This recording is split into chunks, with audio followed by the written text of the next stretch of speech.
आज तहरीक इंसाफ को, इमरान खान को और हमारे नजरिए को इतनी बड़ी और बाजू कामयाबी से हम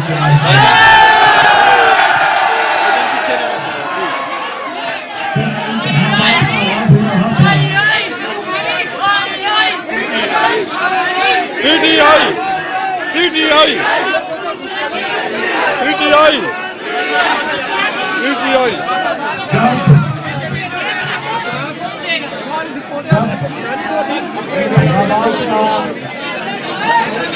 आगाज हो रहा था और नॉमिनेशन पेपर चले जा रहे थे, तो जितने सियासी पंडित हैं उनके बकौल ये इलेक्शन नून लीग का था, क्योंकि पीपल्स पार्टी भी उनके साथ शामिल हो गई। 11 जमातों का एक इत्तेहाद बन गया इमरान खान के खिलाफ, तहरीक इंसाफ के खिलाफ और हमारे नजरिए के खिलाफ। मुझसे जब भी मीडिया ने पूछा, और आज सारा दिन मैं यही अर्ज करता रहा कि मैंने पोलिंग कैंप विजिट किए हैं, मुझे दिखाई दे रहा है कि पाकिस्तान के लोगों ने, पंजाब की आवाम ने इमरान खान के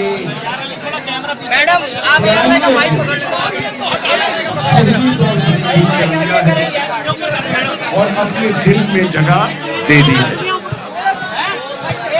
हुकूमत के मसाइल हमारे हरीफों के पास थे,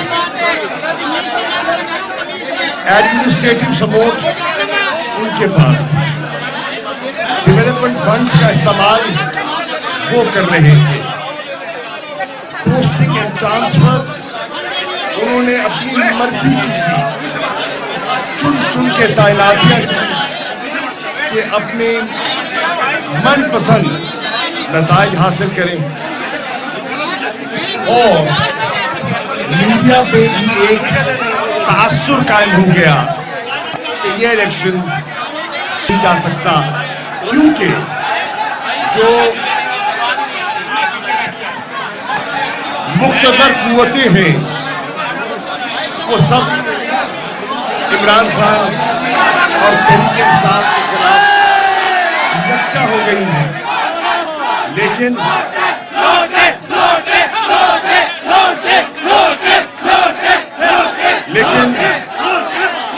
मैंने बारहा कहा, जब आवाम एक फैसला कर लेती है तो उसके सामने कोई ताकत नहीं ठहर सकती।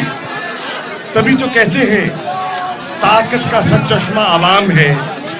एक जमाने में पीपल्स पार्टी इसकी कायल थी और अब उन्होंने इस नजरिए को दफन कर दिया है और उन्होंने एक नया सियासी नजरिया जरूरत जो है उसे अपना लिया है।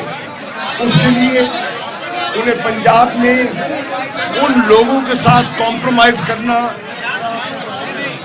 में कोई दिक्कत महसूस नहीं हुई जिन्होंने बेनजीर साहिबा पर कीचड़ उछाला, उनके बारे में नाजेबा अल्फाज कहे, लेकिन बिलावल और उसके मालिक ने वक्त की सियासत के लिए अपने पार्टी के और जुल्फिकार अली भुट्टो के नजरिए को दफन कर दिया। सर और जरदारी की सियासत यकजा हो गई और नून लीग के को ताबे हो गई। आज पीपल्स पार्टी पंजाब में भीख मांग रही है नून लीग से कि हमें सीट एडजस्टमेंट दे दो, हमें इतनी सीटें दे दो, हमारे खिलाफ उम्मीदवार मत खड़े करो। मैं आज कह रहा हूं कि पाकिस्तान की आवाम ये फैसला कर चुकी है, तुम सब इकट्ठे हो जाओ। जैसे खान ने कहा था, मैं कल्ला ही काफी है।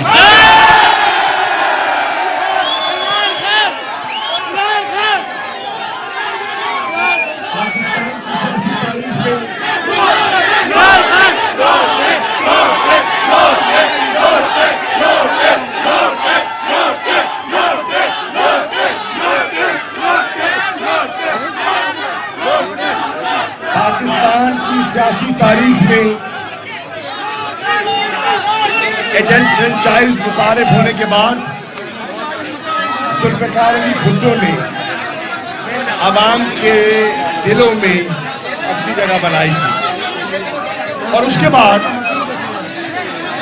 अल्लाह ने वो इज्जत इमरान खान को बख्शी है। अभी यहाँ आने से पहले मेरी इमरान खान साहब से टेलीफोन पर बात हुई। मैंने उन्हें मुबारकबाद दी।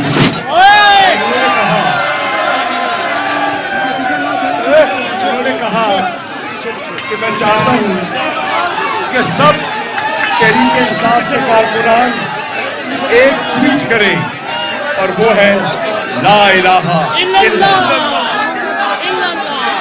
अल्लाह अल हक है। और वो लोगों के ज़हनों को, इरादों को बदल देता है और हमने देखा कि किस तरह लोगों के इरादे बदले, लोगों के ज़हन बदले और नई सफबंदी हुई।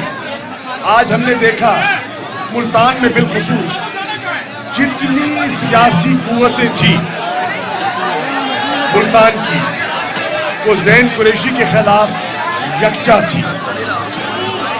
यूसुफ रजा ने हद्दुल वसा अपना तन मन धन लगा दिया, उसके बेटों ने दिन रात एक कर दिया ज़ैन को हराने के लिए। उन्होंने हर किस्म का जोड़ तोड़ किया। सरकारी कैंडिडेट ने पैसे का बेदरेग इस्तेमाल किया। इन्होंने एक बदज़बान और गिरी हुई सोच और बातें करने वाले आबिद शेर अली को मुल्तान में 1.5 माह बिठा रखा था। वो रोजाना उठता था और इंतजामिया से रिपोर्ट लेता था और उन पर दबाव डालता था। मुल्तान की बिजनेस कम्युनिटी पर उसने जो जोर डाला, जुल्फ़िकार अंजुम गिब्स, मैं आज भी कहूँगा अच्छे आदमी हैं। मैं दिल से उनकी इज्जत करता हूँ। उन्होंने आज मेरे बारे में सख्त लफ्ज़ कहे हैं, लेकिन मैं दरगुजर करूँगा क्योंकि वो अच्छा आदमी है। मुझे मालूम है वो मजबूर था, उसको मजबूर किया गया, उसको धमकियाँ दी गई और उन धमकियों ने बहुत से लोगों को ढेर कर दिया। कुछ हमारे चेयरमैन जिन्होंने अपनी वफादारियां तब्दील की, उनको मराहत का वादा किया गया।